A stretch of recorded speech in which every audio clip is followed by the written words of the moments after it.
친정엄마는 이틀도 불편하다더니 우리는 며칠 있어도 된다 그랬다며 시어머니의 비웃음 섞인 목소리가 거실에 울렸어요. 시동생 부부와 아이들까지 모든 시선이 저를 향했죠. 도윤이가 그러더라. 냄새가 배어서 오래 못 있겠다고. 어머님, 그런 게 아니라. 괜찮다, 괜찮아. 나이 드시면 그런 거지. 동정 섞인 무시였어요. 저희 엄마를 완전히 아래로 보는 그런 말투였죠. 친정은 딸이 챙겨야지. 시어머니가 당연하다는 듯 웃었어요. 저는 아무 말도 할 수 없었어요. 싱크대에 물을 틀었을 때 갑자기 눈물이 났어요. 우리 엄마는 왜 나 때문에 이런 무시를 당해야 하는 걸까요? 젖은 손을 수건에 닦으며 저는 결심했어요. 더 이상은 안 되겠다고. 짐을 싸서 현관을 나서는 순간에도 남편과 시댁 식구들은 상상하지 못했죠. 제가 어떤 준비를 하고 돌아올지 말이에요. 지금 시청하시는 유튜브 수익의 일부는 소아암 어린이와 노인복지회에 기부됩니다. 지금 구독과 좋아요 누르시고 마음으로 후원하세요. 안녕하세요. 저는 한미정입니다. 지금부터 들려드릴 이야기는 작년 늦여름에 일어난 일이에요.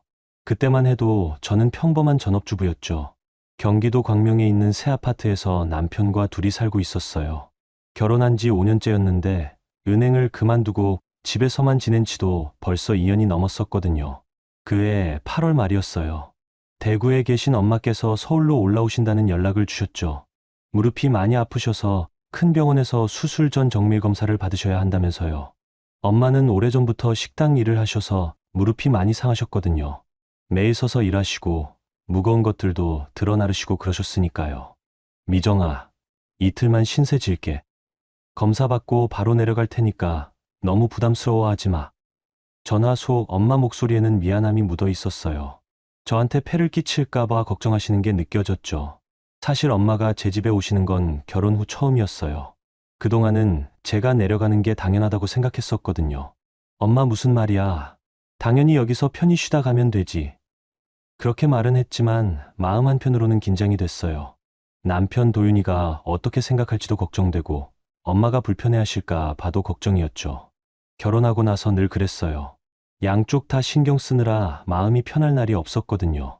엄마가 오시는 날 아침 저는 일찍부터 집안 정리를 했어요. 거실 소파를 털고 화장실도 다시 한번 닦고 엄마가 주무실 작은 방도 깨끗하게 정리했죠. 평소보다 더 신경을 썼어요.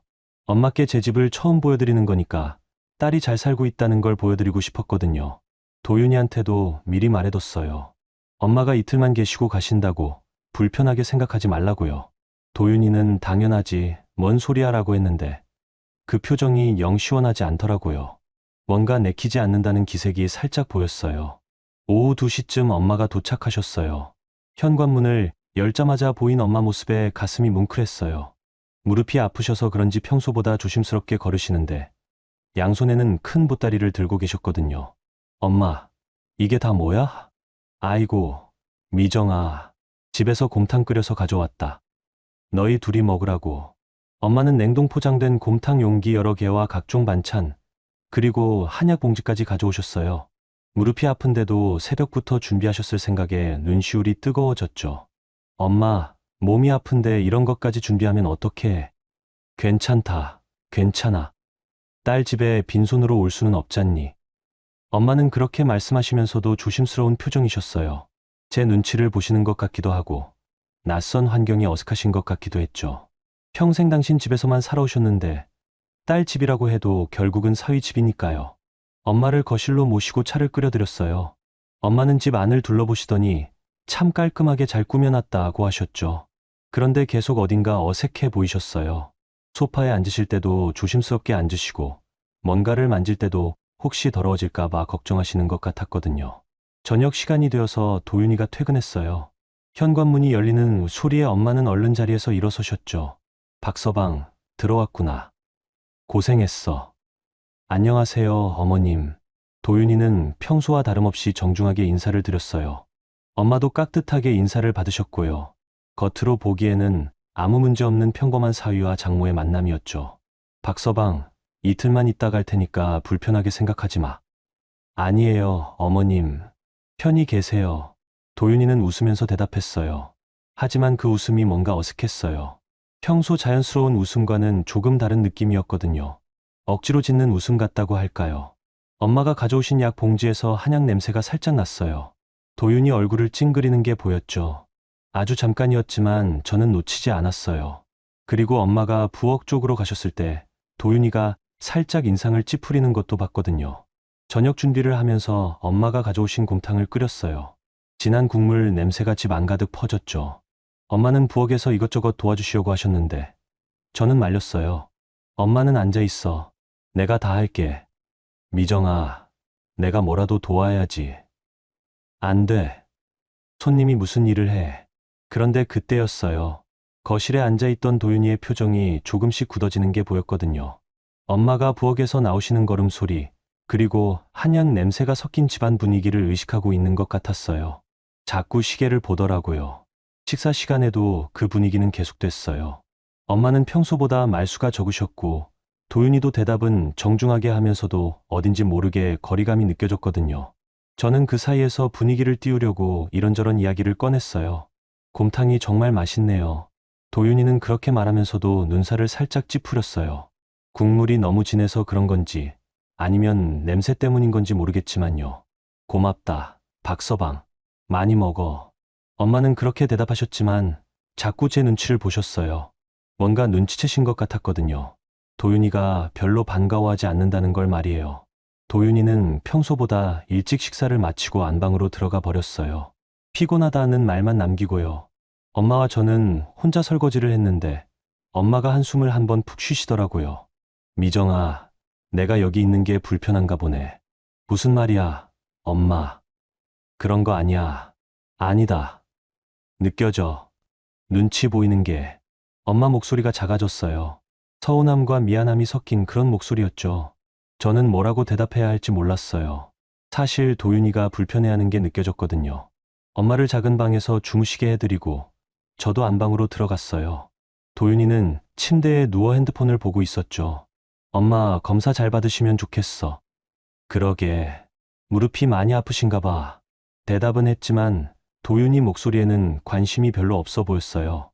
그냥 의례적인 대답 같았거든요. 저는 뭔가 서운한 기분이 들었지만 크게 말할 정도는 아니라고 생각했어요. 그날 밤에 화장실을 가려고 나갔다가 엄마 방에서 작은 소리가 들렸어요. 뒤척이시는 소리였죠. 아마 낯선 곳이라 잠이 잘 안 오시는 것 같았어요. 다음 날 아침 도윤이는 평소보다 30분이나 일찍 회사에 나갔어요. 일찍 들어가야 할 일이 있다면서요. 엄마는 그 모습을 보시더니 내가 있어서 불편한가 보네라고 중얼거리셨어요. 엄마, 그런 거 아니야. 원래 바쁜 사람이야. 저는 그렇게 말했지만 속으로는 도윤이한테 서운했어요. 하루 이틀인데 좀 참을 수는 없나 싶었거든요. 엄마도 다 아시는 것 같았어요. 괜히 미안하다는 말씀을 계속 하시더라고요. 엄마는 병원 검사를 받으러 가셨고 저는 혼자 집에 남아서 계속 생각했어요. 왜 이렇게 어색할까? 뭔가 잘못된 걸까? 그런데 그때까지만 해도 저는 단순한 어색함 정도로 생각했어요. 엄마가 검사를 받고 돌아오신 건 오후였어요. 다행히 수술 일정도 잡히고 생각보다 큰 문제는 없다는 이야기를 들으셨다고 하셨죠. 다행이다. 엄마. 그래. 다음 주에 수술하고 나면 많이 좋아질 거래. 엄마는 안도의 표정을 지으셨지만 여전히 어딘지 모르게 조심스러워 보이셨어요. 아마 내일 내려가야 한다는 걸 의식하고 계신 것 같았거든요. 저녁 시간이 다가오면서 저는 점점 더 불안해졌어요. 도윤이가 퇴근하면 또 어제 같은 분위기가 될까 봐서요. 그런데 정작 제가 걱정한 건 분위기가 아니었어요. 그보다 훨씬 더 심한 일이 기다리고 있었거든요. 지금 생각해보면 그때가 모든 일의 시작이었던 것 같아요. 아주 작은 신호들이 있었는데 저는 그걸 제대로 알아차리지 못했던 거죠. 아니, 알아차렸지만 설마 하는 마음으로 넘어갔던 건지도 몰라요. 그때 제가 좀 더 단호하게 말했다면 달라졌을까요? 아직도 그 생각을 할 때가 있어요. 둘째 날 저녁이었어요. 엄마는 병원에서 돌아오신 뒤로 계속 조용하셨어요. 검사 결과는 괜찮았지만 뭔가 기운이 없어 보이셨거든요. 아마 어제부터 느껴진 어색한 분위기 때문인 것 같았어요. 저는 간단하게 저녁 준비를 했어요. 엄마가 가져오신 반찬들과 밥만 차려놓으면 되니까 크게 손이 갈 것도 없었죠. 그런데 엄마는 자꾸 뭔가를 도우려고 하셨어요. 미정아, 내가 뭐라도 하자. 엄마는 그냥 앉아 있어. 아픈 몸에 뭘 해. 괜찮다. 이 정도는. 엄마는 부엌에 서서 이것저것 만지작거리셨지만 결국 별로 하실 일이 없으셨어요. 오히려 제가 더 신경 쓰이더라고요. 엄마가 무릎이 아픈데 괜히 서 계시는 것 같아서요. 도윤이가 퇴근한 건 6시 반쯤이었어요. 평소보다 30분 늦었죠. 현관문이 열리는 소리에 엄마는 또 얼른 자리를 정돈하셨어요. 어제와 똑같은 모습이었어요. 박서방, 고생했어. 안녕하세요. 인사는 똑같이 주고받았지만 도윤이 표정이 어제보다 더 굳어 보였어요. 회사에서 무슨 일이 있었나 싶기도 했지만 뭔가 다른 것 같았어요. 집 안 분위기를 의식하고 있는 것 같았거든요. 그때였어요. 엄마가 가져오신 한약 봉지에서 냄새가 조금 났나 봐요. 도윤이가 코를 살짝 찡그리더니 에어컨 리모컨을 들었어요. 좀 답답하네요. 그러더니 에어컨을 꺼버렸어요. 8월 말인데 아직 더웠거든요. 그리고는 거실 창문을 활짝 열어버렸죠. 바깥 바람이 확 들어오면서 집 안이 시끄러워졌어요. 여보, 왜 창문을 열어? 밖에 더운데. 환기 좀 시켜야죠. 공기가 안 좋아요. 도윤이는 그렇게 말하면서 엄마 쪽을 슬쩍 봤어요. 한약 냄새 때문이라는 걸 돌려 말한 거죠. 엄마도 그 의미를 알아차리신 것 같았어요. 얼굴이 살짝 굳어지셨거든요. 내가 좀 오래 있었나 보네. 엄마는 작은 목소리로 중얼거리셨어요. 웃으려고 하시는데 입꼬리가 제대로 올라가지 않았어요. 손도 자꾸 달싹달싹 거리시더라고요. 불안하실 때 나오는 엄마의 습관이었어요. 저는 뭐라고 말해야 할지 몰랐어요. 도윤이를 나무랄 수도 없고 그렇다고 엄마한테 괜찮다고 말하기도 어려웠거든요. 실제로 괜찮지 않으니까요. 저녁 드세요. 저는 어색함을 넘기려고 서둘러 밥상을 차렸어요. 엄마는 여전히 조심스럽게 움직이셨고 도윤이는 계속 창문 쪽을 신경 쓰고 있었어요. 밥을 먹기 시작했는데 분위기가 정말 어색했어요. 어제보다 훨씬 심했죠. 엄마는 거의 말씀을 안 하셨고 도윤이도 밥만 먹고 있었어요. 저는 그 사이에서 뭔가 말을 해야겠다고 생각했어요. 오늘 검사 받으시느라 고생 많으셨죠? 응, 괜찮았어. 엄마는 짧게 대답하시고는 다시 조용해지셨어요. 평소 엄마답지 않게 말이 없으셨거든요. 도윤이는 아예 대답도 안 했어요. 그런데 그때였어요. 도윤이가 물컵을 탁 하고 식탁에 내려놓더니 입을 열었거든요. 어머님. 갑자기 정색을 하고 부르는 바람에 저는 가슴이 철렁했어요. 뭔가 좋지 않은 말이 나올 것 같았거든요. 검사도 다 받으셨으니까 내일쯤 내려가시는 게 좋지 않을까요? 그 말이 나오는 순간 엄마 손에 들린 밥숟가락이 허공에서 멈췄어요. 저도 숨이 막히는 것 같았어요. 설마 이런 말을 직접 할 줄은 몰랐거든요. 여보, 제가 뭔가 말하려고 했는데 도윤이가 손을 살짝 들어서 말을 막았어요. 어머님도 집이 그리우실 테고 저희도 평소대로 생활하는 게 편할 것 같아서요. 목소리는 정중했지만 그 말의 의미는 너무 선명했어요. 더 이상 여기 있지 말고 가달라는 뜻이었죠. 저는 얼굴이 확 달아올랐어요. 부끄럽고 화가 나고 서운하고 그런 감정들이 한꺼번에 올라왔거든요. 엄마는 잠시 아무 말씀도 안 하셨어요. 그러더니 억지로 웃음을 지으셨어요. 그래, 그래야지. 내가 너무 오래 있었나 보네. 아니에요, 어머님. 그런 뜻이 아니라. 도윤이는 그제서야 말을 돌리려고 했지만 이미 늦었어요. 엄마 얼굴에 상처받은 기색이 역력했거든요. 미정아, 괜찮다. 박서방 말이 맞아. 내가 여기서 불편하게 지낼 일 없잖니. 엄마는 그렇게 말씀하시면서도 손이 계속 떨리셨어요. 화가 나신 건지 서운하신 건지 아니면 부끄러우신 건지 모르겠지만 평소와는 완전히 다른 모습이었어요. 저는 뭐라고 대답해야 할지 몰랐어요. 도윤이한테 화를 내고 싶었지만 엄마 앞에서 부부싸움을 할 수도 없었고 그렇다고 엄마를 위로할 말도 떠오르지 않았거든요. 식사는 그렇게 어정쩡하게 끝났어요. 엄마는 평소보다 훨씬 빨리 수저를 놓으셨고 도윤이는 먼저 들어가겠다면서 안방으로 사라져버렸어요. 부엌에서 설거지를 하는데 엄마가 옆에서 도와주셨어요. 평소 같으면 앉아 계세요라고 했을 텐데 그때는 뭔가 말하기가 어려웠어요. 엄마도 말이 없으셨고요. 미정아. 응? 내가 내 집 불편하게 해서 미안하다. 엄마가 갑자기 그런 말씀을 하시는 바람에 저는 손이 멈췄어요. 설거지하던 그릇이 싱크대에 부딪히면서 소리가 났죠. 엄마, 무슨 말이야? 불편한 게 아니야. 아니다. 다 보여.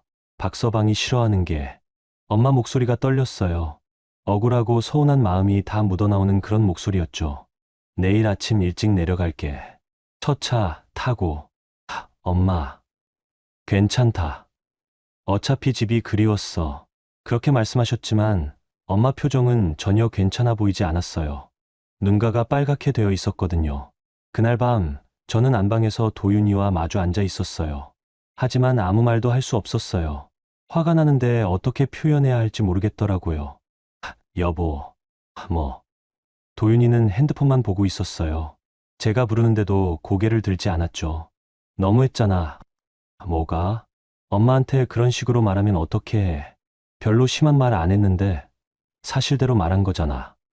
도윤이는 여전히 핸드폰 화면만 보고 있었어요. 무관심한 태도가 더 화나더라고요. 사실대로라니. 이틀인데 뭐가 그렇게 불편해? 미정아, 나도 집에서는 편히 쉬고 싶어.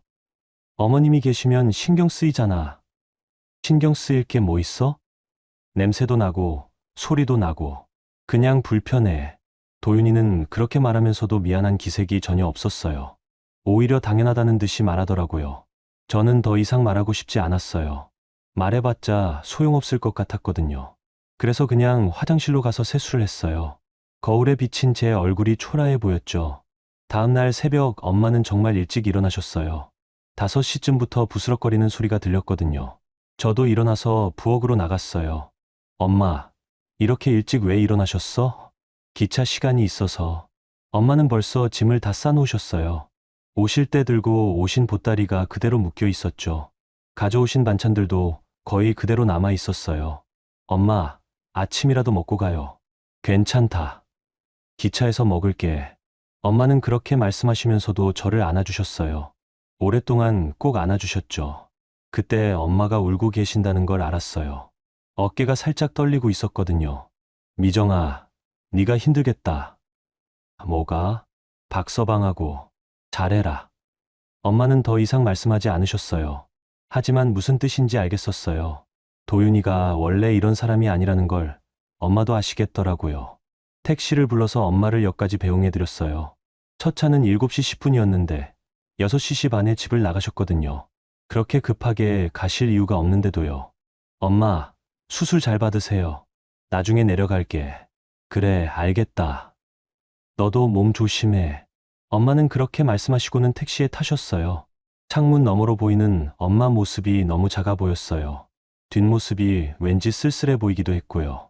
집으로 돌아와서 엄마가 계시던 방을 정리했어요. 침대 정리하고 바닥 쓸고 그런 일들을 하면서 계속 생각했어요. 왜 이렇게 됐을까? 뭔가 다르게 할 수는 없었을까? 그런데 가장 속상한 건 도윤이 태도였어요. 엄마가 가신 뒤에도 아무렇지 않게 행동하더라고요. 미안하다는 말도 없었고 오히려 집이 조용해졌다면서 좋아하는 것 같았어요. 엄마가 놓고 가신 반찬통들을 보면서 저는 뭔가 마음이 무너지는 것 같았어요. 이틀치 반찬을 정성스럽게 싸오셨는데 거의 손도 안 댄 채로 그대로 남아 있었거든요. 무릎이 아픈 몸으로 새벽부터 준비하신 정성이 고스란히 담긴 반찬통들을요. 그때까지만 해도 저는 이게 시작일 줄 몰랐어요. 그냥 일회성 사건이라고 생각했거든요. 하지만 지금 생각해보면 그때 이미 모든 게 드러났던 것 같아요. 도윤이가 진짜 어떤 사람인지, 그리고 우리 결혼 생활에 어떤 문제가 있는지 말이에요. 엄마가 내려가신 뒤 며칠이 흘렀어요. 집은 다시 조용해졌지만 마음은 여전히 어수선했죠. 도윤이는 아무 일 없었다는 듯이 평소와 똑같이 행동했어요. 오히려 기분이 좋아 보이기까지 했거든요. 저는 며칠 동안 계속 생각했어요. 그날 저녁 도윤이가 엄마한테 한 말이 자꾸 머릿속에서 맴돌았거든요. 내일쯤 내려가시는 게 좋지 않을까요? 라는 그 말이요. 말하는 방식도, 표정도 전부 다 기억났어요. 9월 중순이 되면서 추석이 다가왔어요. 벌써 한 달 전부터 명절 준비 이야기가 나오기 시작했거든요. 평소 같으면 시댁에 내려가느냐, 친정에 가느냐 이런 이야기를 했을 텐데 그 애는 왠지 그런 대화가 없었어요. 어느 날 저녁 저는 용기를 내서 도윤이한테 말했어요. 그동안 속에 담아둔 이야기를 꺼내야겠다고 생각했거든요. 여보. 응? 도윤이는 소파에 앉아서 TV를 보고 있었어요. 저는 그 옆에 조심스럽게 앉았죠. 지난번에 엄마 일로 좀 서운했어. 그 말을 꺼내는데 얼마나 용기가 필요했는지 몰라요. 결혼하고 나서 도윤이한테 서운하다는 말을 직접 한 건 처음이었거든요. 도윤이는 TV에서 눈을 떼지 않으면서 대답했어요. 서운하다고? 하, 응. 엄마한테 좀 심했잖아. 심하다니. 뭐가? 도윤이는 마치 정말 모르겠다는 듯이 되물었어요. 그런 태도가 더 답답했죠. 그냥 좀 차갑게 대한 것 같아서. 미정아, 예민하게 받아들이지 마. 나는 그냥 편한 게 좋다는 얘기였어. 도윤이는 여전히 TV를 보면서 말했어요. 제 쪽을 쳐다보지도 않았죠. 그 무관심한 태도가 더 속상했어요. 그래도 이틀인데 어머님이 나쁘다는 게 아니야. 나도 사람인데 집에서는 편히 있고 싶잖아. 이해해줘. 도윤이는 그렇게 말하면서 제 어깨를 가볍게 토닥였어요. 달래는 듯한 제스처였지만 뭔가 위에서 아래로 내려다보는 느낌이 들었어요. 그런데 장기적으로 같이 사는 건 무리라는 뜻이었어. 너도 그걸 모르는 건 아니잖아. 장기적으로라니. 이틀인데 무슨. 미정아, 너도 생각해봐. 나이 든 분들은 냄새도 나고 생활 패턴도 다르고 우리가 맞춰주는 것도 한계가 있어. 도윤이는 점점 더 자연스럽게 말했어요. 마치 당연한 이야기를 하는 것처럼요. 저는 뭔가 이상하다고 생각했지만 논리적으로 반박하기는 어려웠어요. 그래도 엄마인데. 미정아, 현실적으로 생각해. 어머님도 당신 집이 편하실 거야. 여기서 눈치 보면서 지내는 것보다. 도윤이는 마지막에 제 손을 잡으면서 말했어요. 부드러운 목소리였지만 뭔가 강요하는 느낌이 들었거든요. 제가 잘못 생각하고 있다는 식으로 말하더라고요. 저는 더 이상 뭐라고 말해야 할지 모르겠었어요. 분명히 서운하고 속상한데 도윤이 말을 들으면 제가 이상하게 예민한 사람이 된 것 같았거든요. 그래서 그냥 입을 다물었어요. 그런데 그때였어요. 도윤이 핸드폰이 울렸거든요. 시어머니한테서 온 전화였어요. 엄마. 안녕하세요? 도윤이는 갑자기 밝은 목소리가 됐어요.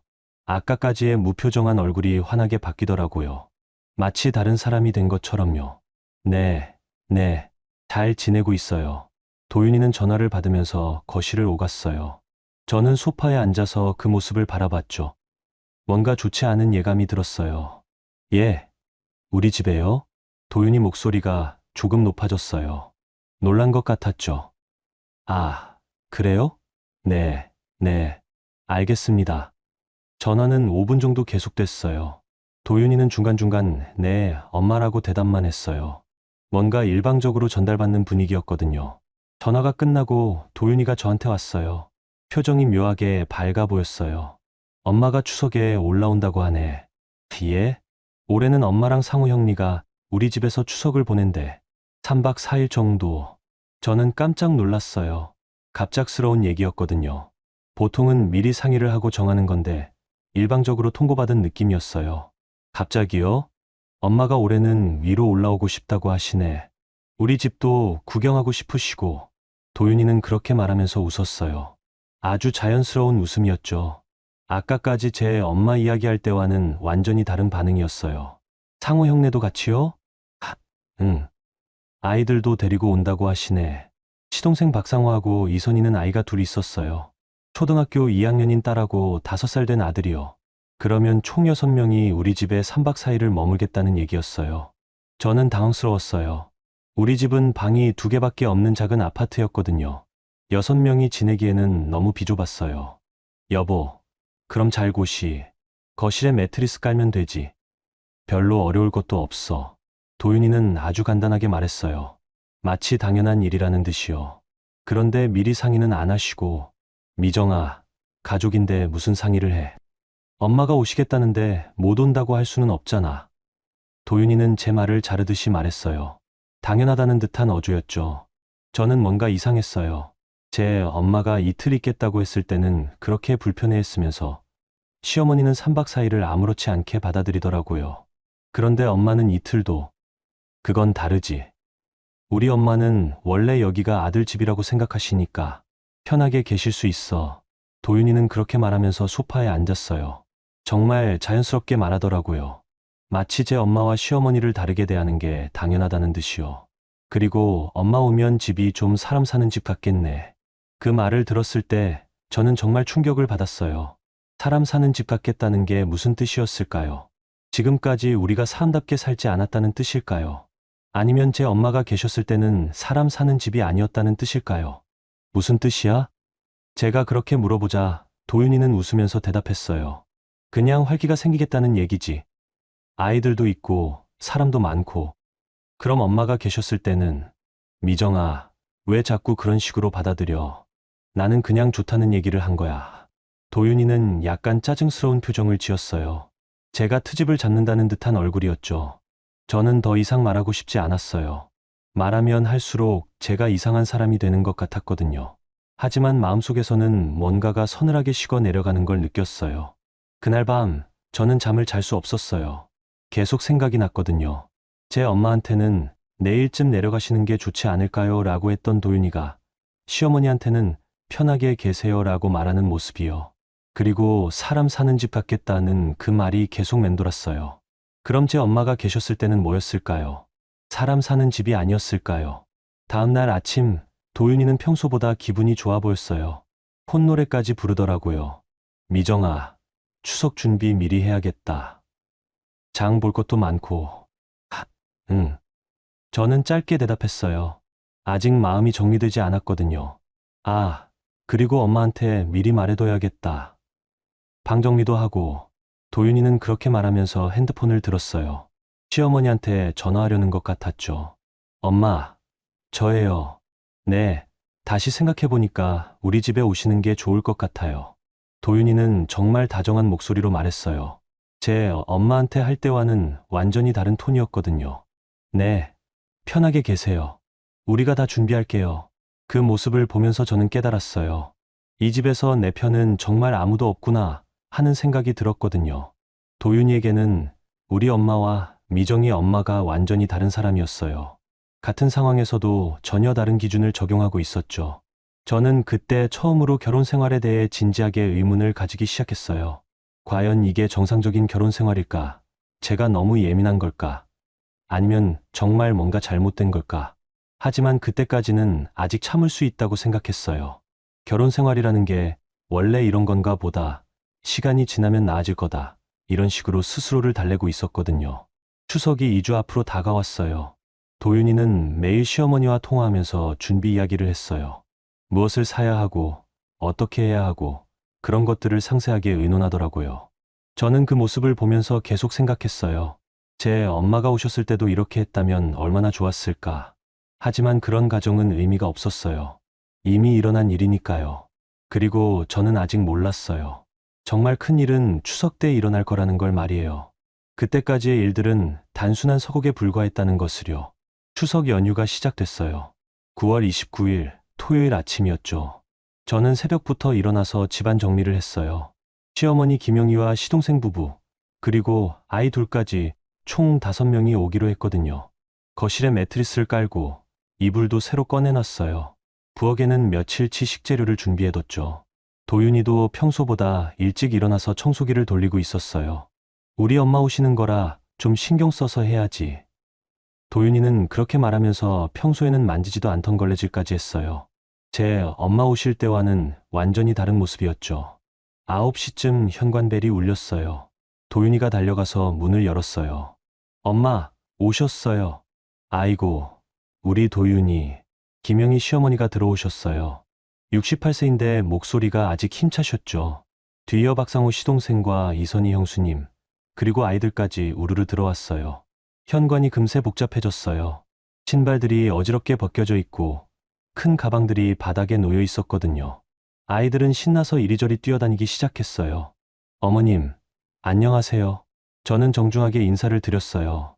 시어머니는 저를 위아래로 한번 훑어보시더니 고개를 끄덕이셨죠. 미정이 고생 많다. 우리 때문에. 아니에요.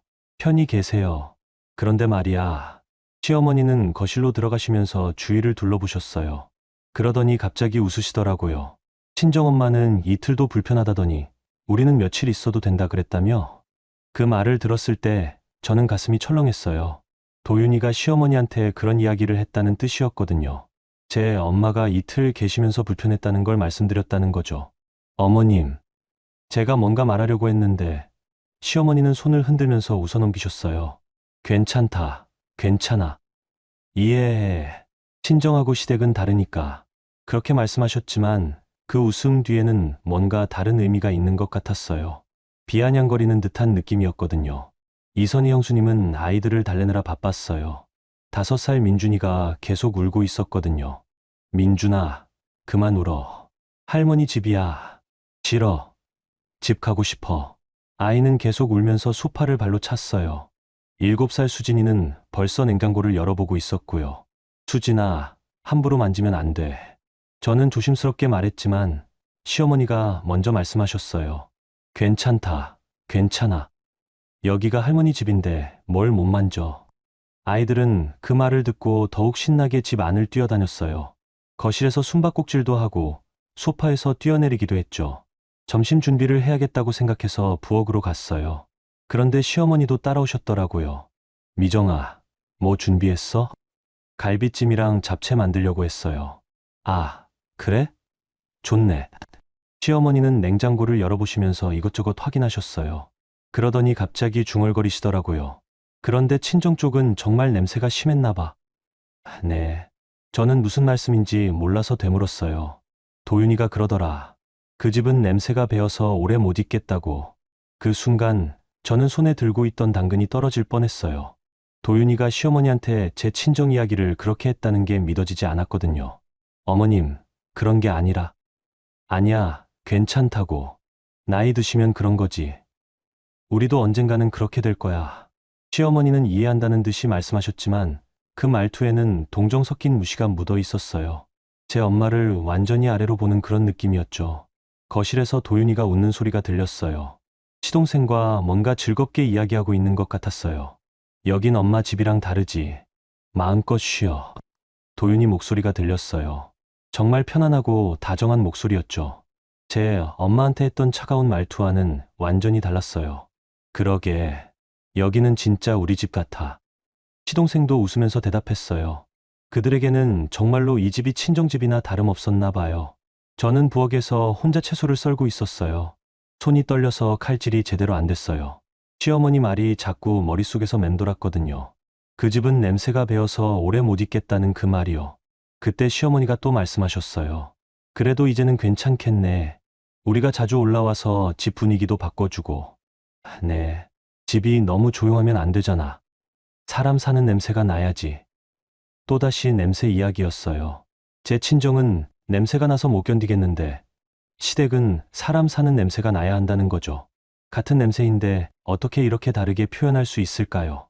점심을 차리면서 저는 계속 생각했어요. 도윤이가 시어머니한테 제 친정 이야기를 어떻게 했을까? 아마 제 엄마가 오셨을 때 얼마나 불편했는지, 냄새는 어떻고, 소리는 어떻고, 그런 이야기를 다 했을 거예요. 미정아, 물 좀 가져다 줘. 거실에서 시어머니 목소리가 들렸어요. 저는 물컵을 들고 거실로 갔어요. 온 가족이 소파에 둘러앉아서 TV를 보고 있었죠. 고맙다.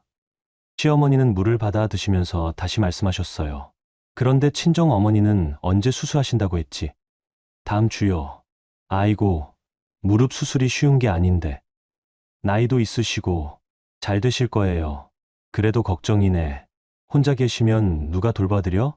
시어머니는 걱정스럽다는 듯이 말씀하셨지만 그 표정에는 진짜 걱정보다는 다른 감정이 보였어요. 동정, 아니면 우월감? 잘 모르겠지만 불편한 느낌이었어요. 제가 내려가려고 해요. 그래, 그래야지. 딸이 돌봐드려야지. 근데 말이야. 시동생 상호가 갑자기 입을 열었어요. 형수님은 참 효녀네. 우리는 명절에도 부모님 모시고 오는데. 그 말을 들었을 때 저는 뭔가 비교당하는 기분이 들었어요. 시댁 부모님은 모셔다 드리고 친정 부모님은 제가 내려가서 돌봐드리는 게 당연하다는 식으로 들렸거든요. 그럼 친정은 딸이 챙겨야지. 시어머니가 그렇게 말씀하시면서 웃었어요.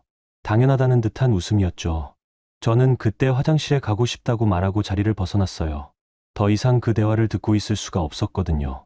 화장실에서 나와서 부엌으로 갔어요. 설거지를 하려고 했는데 싱크대에 서서 물을 틀었을 때 갑자기 눈물이 났어요. 우리 집은, 우리 엄마는 대체 뭐였을까요? 왜 이렇게 차별을 당해야 하는 걸까요? 같은 부모인데, 같은 나이인데 왜 이렇게 다르게 대해지는 걸까요? 손을 씻다가 문득 멈췄어요. 젖은 손을 수건에 닦으면서 저는 결심했어요. 더 이상은 안 되겠다고, 이렇게 살 수는 없다고 조용히 안방으로 들어갔어요. 옷장 위에 있던 캐리어를 내려서 침대 위에 올려놨죠. 지퍼를 열고 옷들을 하나씩 꺼내기 시작했어요. 뭐 해? 뒤에서 도윤이 목소리가 들렸어요. 언제 들어왔는지 모르겠지만 방 입구에 서 있었거든요. 짐 싸. 왜? 친정 가려고. 도윤이는 어이없다는 듯이 웃었어요. 지금 엄마들 계시는데? 응, 지금. 미정아, 장난하는 거야? 도윤이는 제가 정말로 짐을 싸는 걸 보고 당황한 것 같았어요. 하지만 저는 계속 옷을 개어서 캐리어에 넣었어요. 왜 갑자기 이래? 갑자기가 아니야. 오래 참았어.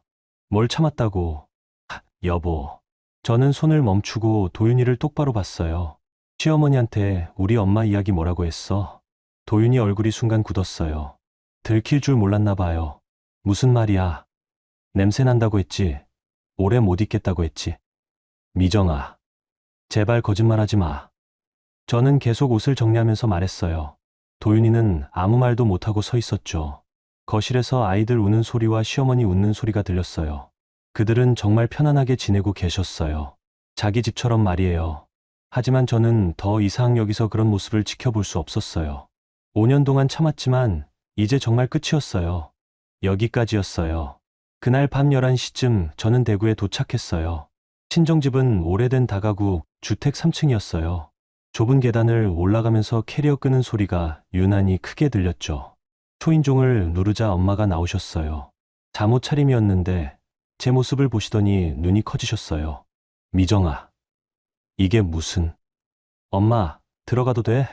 그럼, 어서 들어와. 엄마는 놀라시면서도 서둘러 문을 열어주셨어요. 거실은 작았지만 따뜻했어요.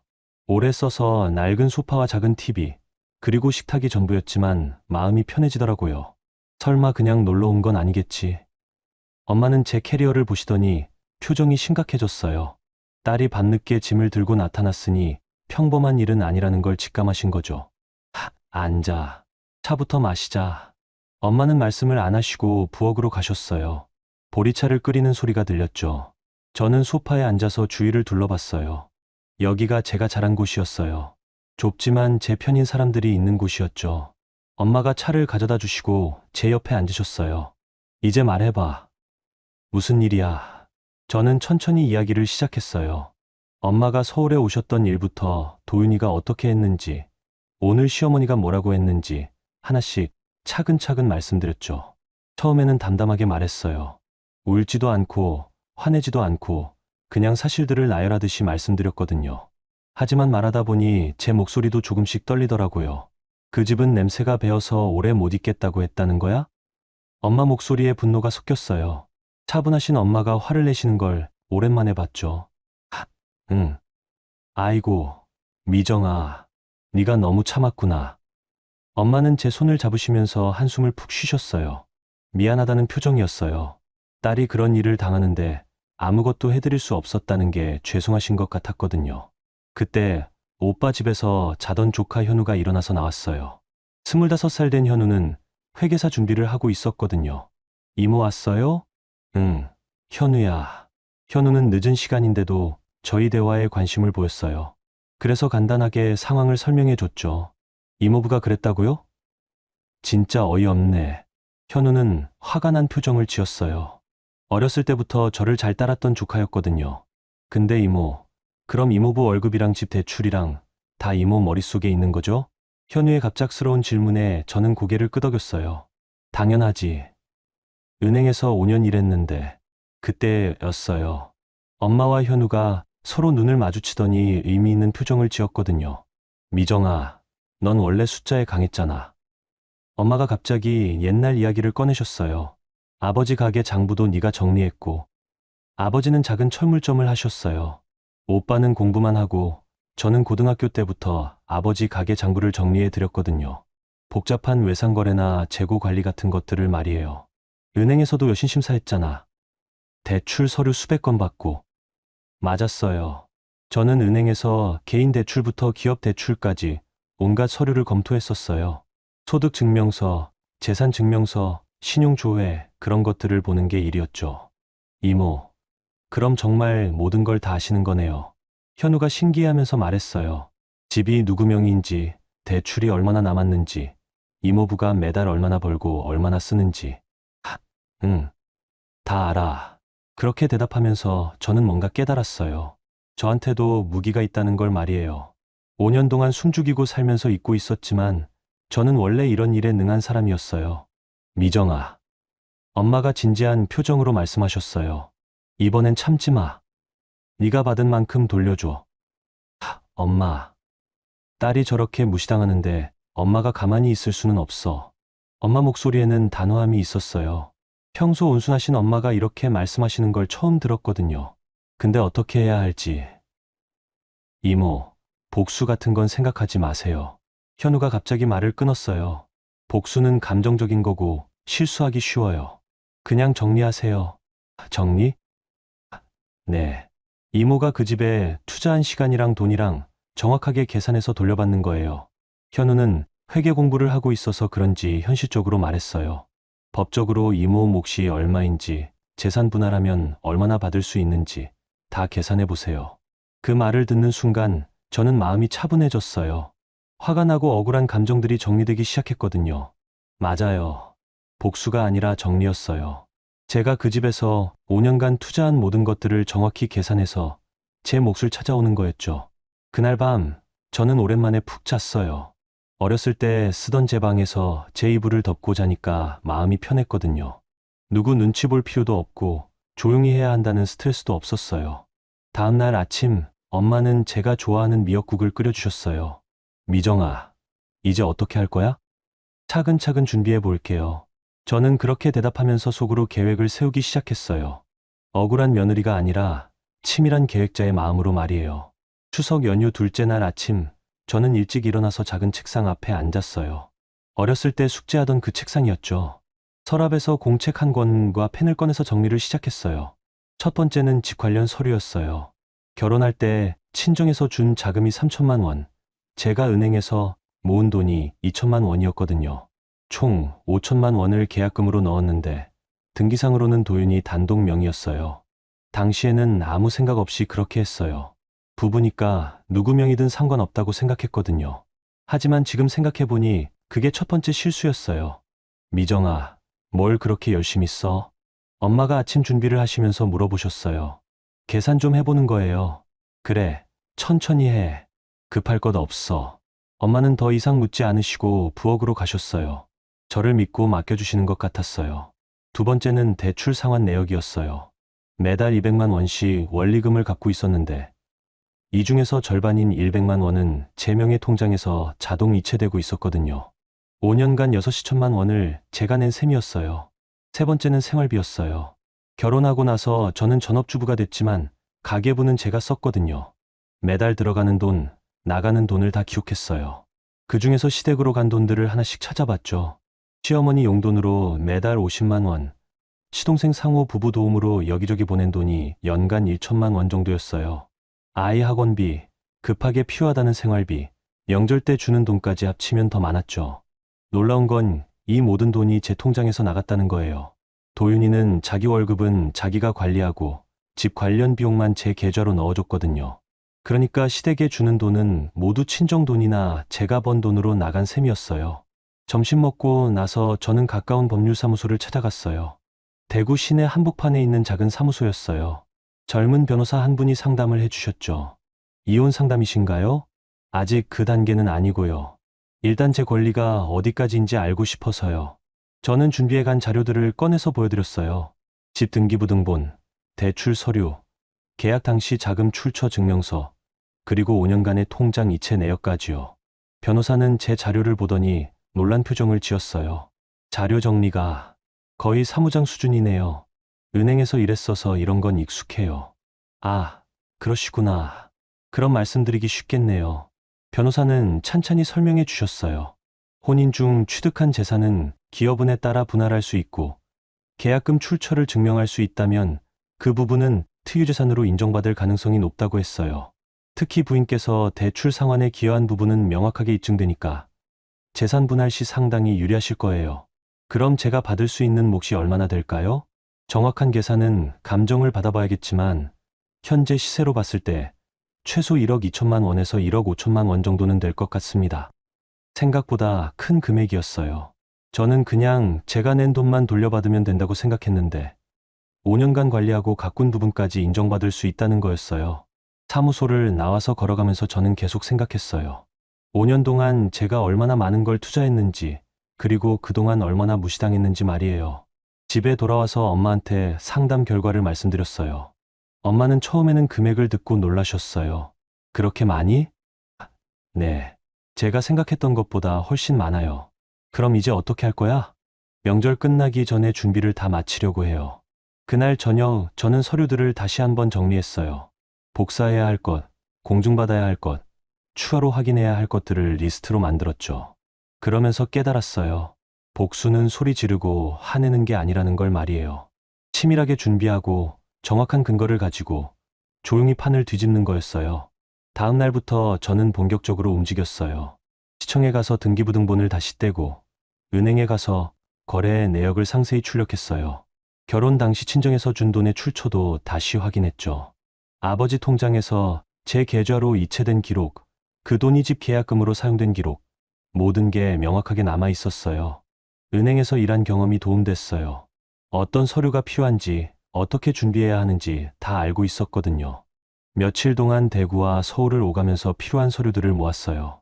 도윤이한테는 연락을 안 했어요. 어차피 시댁 식구들이 있으니까 연락할 이유도 없었고, 제가 뭘 하고 있는지 알려줄 필요도 없었거든요. 중요한 건 시댁으로 흘러간 돈의 규모였어요.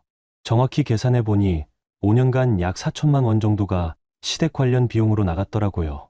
그리고 이 모든 돈이 친정이나 제 명의 계좌에서 나간 거였어요. 친정에서는 시댁 도움에 대해 전혀 몰랐어요. 도윤이가 한 번도 말한 적이 없었거든요. 시어머니 용돈도, 시동생 도움도 다 제 돈으로 하면서 친정에는 비밀로 했던 거죠. 이게 정상적인 결혼 생활이야? 엄마가 서류들을 보시면서 화가 나셨어요. 우리는 딸 결혼시킨다고 그렇게 돈 보탰는데 그 돈으로 시댁 뒷바라지를 했다는 거네. 이제 다 정리할 거예요. 저는 차분하게 대답했어요. 화가 났지만 감정적으로 행동할 생각은 없었거든요. 연휴가 거의 끝나갈 쯤 저는 최종 계획을 세웠어요. 추석 마지막 날, 시댁 식구들이 모두 모인 자리에서 이 모든 걸 공개하기로 했어요. 변호사와 한 번 더 만나서 최종 확인을 받았어요. 서류는 완벽했고 법적 근거도 충분했어요. 이제 시행만 남았죠. 정말 확실하시죠? 변호사가 마지막으로 물어봤어요. 네, 이제 끝낼 때가 됐어요. 집으로 돌아가면서 저는 긴장되면서도 마음이 후련했어요. 5년간 참았던 모든 것들을 정리할 시간이 온 거였어요. 더 이상 억울한 며느리가 아니라 제 권리를 찾는 한 사람으로서 말이에요. 명절 마지막 날이 다가왔어요. 이제 정말 모든 걸 끝낼 시간이었어요. 추석 마지막 날, 10월 2일 오후 2시였어요. 저는 변호사와 함께 광명 아파트로 향했어요. 택시 안에서 마지막으로 서류를 점검했죠. A4 용지로 50장 정도 되는 분량이었어요. 긴장되시죠? 변호사가 조심스럽게 물어봤어요. 아니요. 오히려 후련해요. 정말 그랬어요. 5년 동안 쌓인 억울함을 드디어 풀 수 있다는 생각에 마음이 차분해졌거든요. 아파트 앞에 도착했을 때 시동생 차가 주차되어 있는 게 보였어요. 아직 다들 계신다는 뜻이었죠. 엘리베이터를 타고 올라가면서 저는 마음을 가다듬었어요. 현관문을 열고 들어가니 거실이 시끄러웠어요. TV 소리도 크게 나오고 아이들이 뛰어다니는 소리도 들렸죠. 바닥에는 과자 부스러기와 장난감이 어지럽게 널려 있었어요. 미정이 왔네. 시어머니가 소파에서 일어서시면서 말씀하셨어요. 그런데 표정이 영 좋지 않았어요. 제가 며칠 동안 연락도 없이 사라져 있었으니까요. 어디서 뻔뻔하게 들어오냐. 목소리에 화가 섞여 있었어요. 며느리가 명절에 시댁을 두고 친정으로 간 게 못마땅하셨나 봐요. 도윤이는 안방에서 나왔어요. 머리가 헝클어져 있는 걸 보니 낮잠을 자고 있었나 봤어요. 제 모습을 보더니 당황한 표정을 지었죠. 미정아, 어디 갔다 온 거야? 잠시만요. 저는 대답 대신 현관 쪽으로 고개를 돌렸어요. 변호사가 들어오시기를 기다리고 있었거든요. 이분은 김민수 변호사님이세요. 변호사가 정중하게 인사를 했어요. 갑작스럽게 변호사가 나타나자 거실이 조용해졌어요. 아이들도 뛰어다니는 걸 멈췄죠. 변호사요? 시어머니가 눈을 크게 뜨면서 물어보셨어요. 무슨 일이야, 미정아? 도윤이도 당황한 목소리였어요. 저는 대답하지 않고 거실 식탁으로 갔어요. 그리고 가져온 서류철을 탁 하고 올려놓았죠. 두꺼운 파일이 식탁 위에서 둔탁한 소리를 냈어요. 앉으세요. 말씀드릴 게 있어요. 제 목소리는 평소보다 낮고 차분했어요. 5년 동안 한 번도 이런 톤으로 말한 적이 없었거든요. 시어머니와 시동생 부부는 어리둥절한 표정으로 소파에 앉았어요. 도윤이는 서서 저를 바라보고 있었죠. 저는 서류철을 열면서 말을 시작했어요. 5년 전 저희가 이 집을 샀을 때 계약금 5천만 원 중에서 3천만 원은 친정에서 나왔어요. 첫 번째 서류를 꺼내서 식탁 위에 놓았어요. 당시 계약서와 송금 내역이었죠. 그리고 나머지 2천만 원은 제가 은행에서 일하면서 모은 돈이었어요. 시어머니는 서류를 보시더니 얼굴이 굳어졌어요. 그런데 등기는 도윤이 앞으로만 되어 있죠. 두 번째 서류를 펼쳤어요. 등기부등본이었어요. 이게 무슨... 도윤이가 말하려고 했는데 저는 손을 들어서 말을 막았어요. 아직 끝나지 않았어요. 세 번째 서류를 꺼냈어요. 5년간의 대출 상환 내역이었죠. 매달 대출 상환금 200만 원 중에서 100만 원은 제 통장에서 자동 이체되었어요. 5년간 총 6천만 원이죠. 변호사가 옆에서 조용히 지켜보고 있었어요. 저는 계속해서 네 번째 서류를 펼쳤어요. 그리고 이건 시댁으로 나간 돈 내역이에요. 이때부터 시어머니 얼굴이 확실히 변했어요. 시어머니 용돈으로 매달 50만 원, 5년간 3천만 원. 시동생 부부 도움으로 나간 돈이 약 1천만 원. 시동생 상호의 얼굴이 빨갛게 됐어요. 이 모든 돈이 친정 돈이거나 제 명의 통장에서 나갔어요. 마지막 서류를 펼치면서 저는 시어머니를 똑바로 봤어요. 어머님께서 며칠 전에 하신 말씀 기억하시죠? 그 집은 냄새가 배어서 오래 못 있겠다고 하셨잖아요. 그 말을 듣는 순간 거실이 완전히 조용해졌어요. 아이들도 숨소리조차 내지 않고 있었죠. 제 친정을 그렇게 생각하시는 분들한테 제 친정 돈으로 용돈을 드릴 이유는 없죠. 시어머니는 입을 벌렸다 닫았다 하면서 아무 말도 하지 못하셨어요. 미정아, 잠깐. 도윤이가 다가오려고 했는데 변호사가 앞으로 나왔어요. 재산 분할 신청서입니다. 변호사가 새 서류를 꺼내서 도윤이 앞에 내밀었어요. 부인께서 이 집의 기여한 부분을 정확히 계산했습니다. 현재 시세로는 약 1억 3천만 원 정도 될 것 같습니다. 도윤이는 서류를 받아보더니 얼굴이 하얘졌어요. 그리고 이건 시댁으로 나간 돈에 대한 반환 요구서고요. 변호사는 계속해서 서류를 내밀었어요. 총 4천만 원입니다. 이자까지 계산하면 더 늘어날 수 있습니다. 시동생 부부는 서로 얼굴만 바라보고 있었어요. 갑작스러운 상황에 어떻게 반응해야 할지 모르는 것 같았죠. 저는 마지막으로 시어머니를 봤어요. 어머님, 이 집은 제 안전을 지켜주지 못했어요. 목소리에 감정을 넣지 않으려고 노력했어요. 제 친정을 무시하고 제 돈으로 살면서도 저를 무시하는 곳에서는 더 이상 살 수 없어요.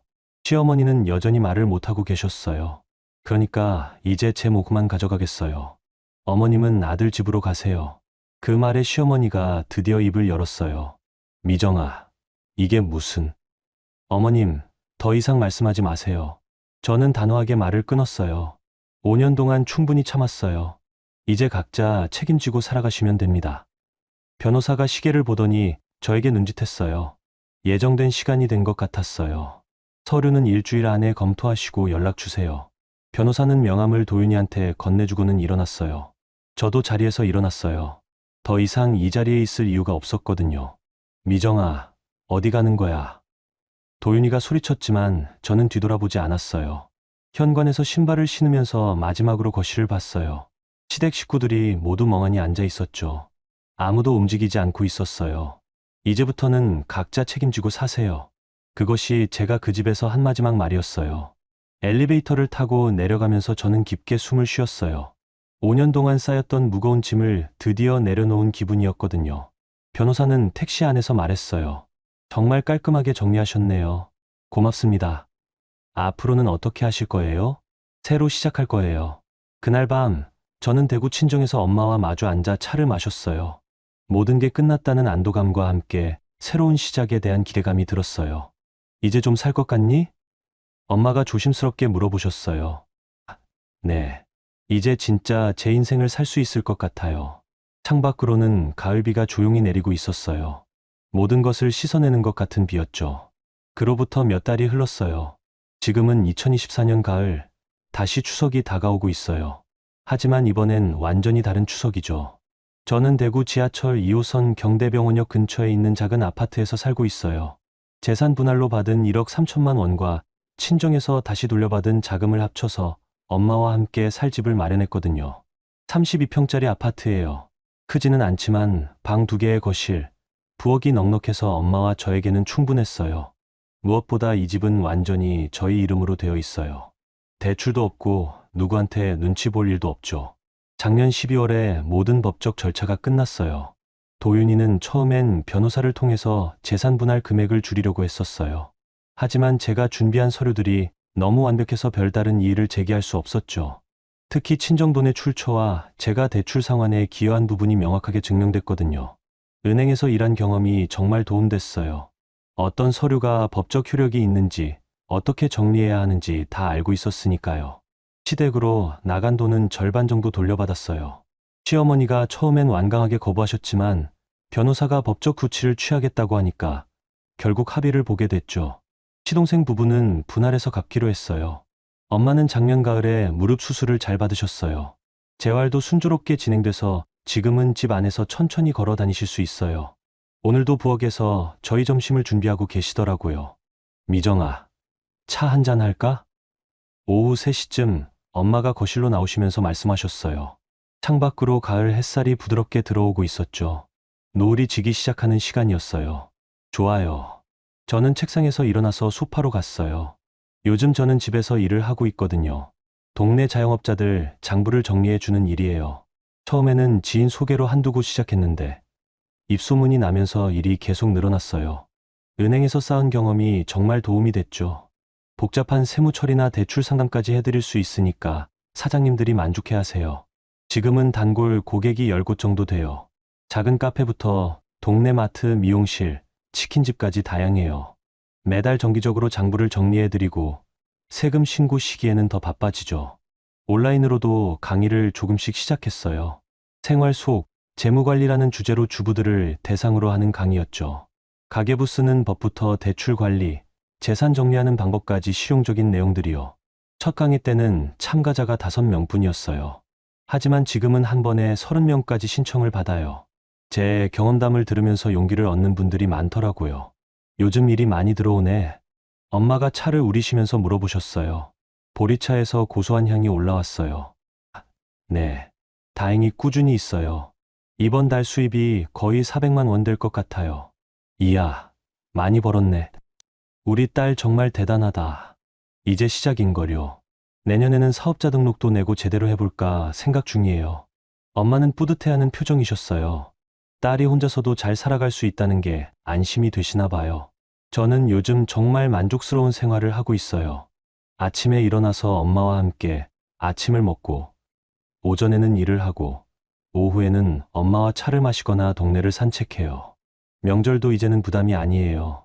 친정에서 보내는 명절이 이렇게 편할 수가 없더라고요. 제사 준비도 엄마와 함께 천천히 하고, 오빠 가족들과 모여서 따뜻한 시간을 보내요. 작년 추석 이후로 오빠와도 더 가까워졌어요. 제가 겪은 일을 알고 나서 많이 미안해 하더라고요. 미정아, 그때 내가 좀 더 신경 썼어야 했는데. 오빠, 무슨 소리야. 어떻게 알았겠어. 오빠는 지금도 가끔 안부 전화를 해요. 동생이 잘 지내는지 걱정되신다면서요.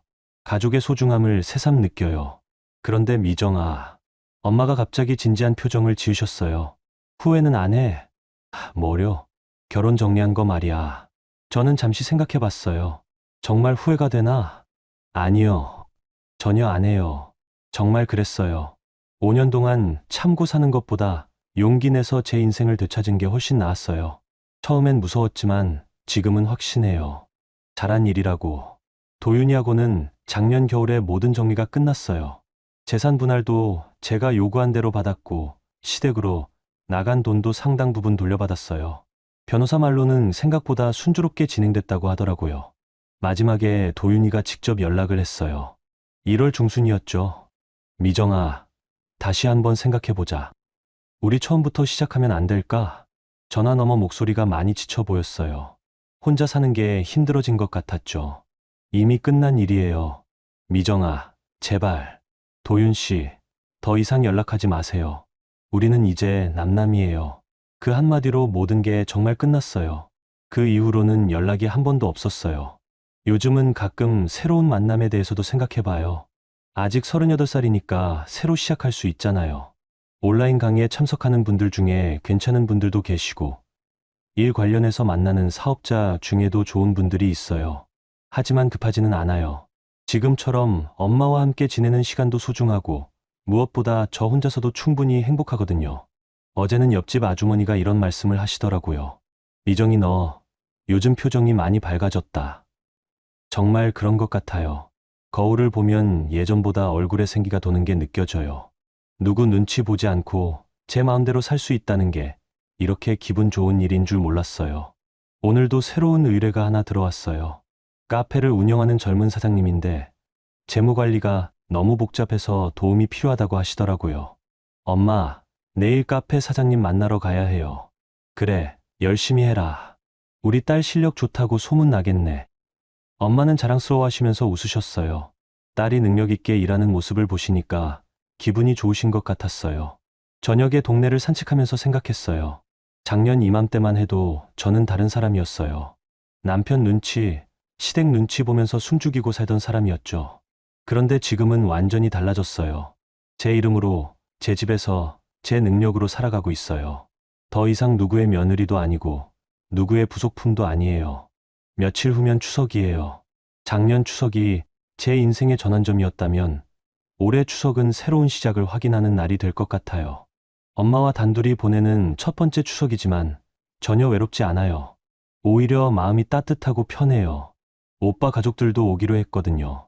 조카들이 이모 집에서 추석을 보내는 게 신난다고 하더라고요. 이모 집 진짜 좋아요. 여기가 진짜 이모 집이에요? 지난주에 놀러 온 현우가 그렇게 말하더라고요. 제 집이라는 게 이렇게 뿌듯한 일인 줄 몰랐어요. 달력을 넘기면서 저는 혼자 중얼거렸어요. 인생은 언제든 다시 시작할 수 있어. 그리고 정말 그렇다고 믿어요. 용기만 있다면 언제든 새로운 인생을 시작할 수 있다고요. 창밖으로 보이는 가을 하늘이 정말 높고 맑았어요. 앞으로 어떤 일들이 기다리고 있을지 모르지만 이제는 뭐든 해낼 수 있을 것 같았어요. 제 힘으로 말이에요. 여러분, 오늘 이야기는 어떠셨나요? 때로는 참는 것보다 용기 내는 것이 더 큰 힘이 됩니다. 억울한 일을 당하고 계시다면 여러분도 충분히 소중한 사람이라는 걸 잊지 마세요. 나이가 들었다고, 시간이 많이 흘렀다고 포기하지 마세요. 인생은 정말 언제든 다시 시작할 수 있답니다. 지금까지 시청하신 유튜브 수익의 일부는 소아어린이와 노인복지회에 기부됩니다. 기부에 동참해 주셔서 진심으로 감사드립니다. 지금 바로 구독과 좋아요, 그리고 댓글로 응원 남겨주시면 더 많은 분들이 동참할 수 있답니다. 오늘도 행복한 하루 되세요.